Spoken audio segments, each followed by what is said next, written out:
And food shelters in the southern tier are asking for your help this winter season. 12 News' Brian Melanson spoke with officials to see what items they're in need of. It is an issue that leaves no community untouched across the state. We right now are seeing more requests for food than we have ever seen in our 42-year history. Inflation has taken a toll on everyone, including those who help the less fortunate.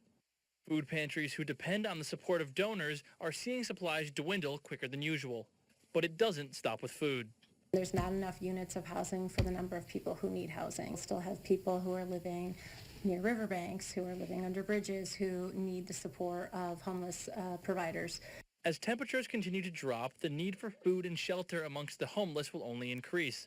While the typical donations of soup and non-perishable goods are still helpful, Executive Director of Catholic Charities of Broome County, Tanya Brown, says that the needs of those that they are serving goes beyond that. So soups, but along with that, then we also need can openers. Also microwavable bowls. A lot of our folks are living in housing situations in which maybe the only cooking utensil that they have is a microwave. According to Megan Parsons, Chief Development Officer for the Food Bank of the Southern Tier, knowing what your local pantry needs help with is as easy as picking up the phone.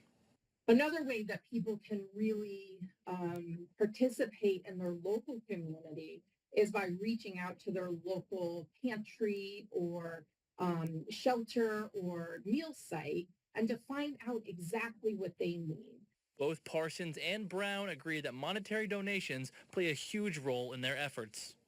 The number one best way that people can help is by donating money. Monetary donations certainly help. We use those donations to provide emergency services. They need clothes for their children, or they need a brief stay in a hotel before we can get them stabilized. That we use their resources for that. Parsons and Brown say that both of their organizations welcome volunteers and that there are shifts available throughout the winter. Brian Melanson, 12 News, Broome County.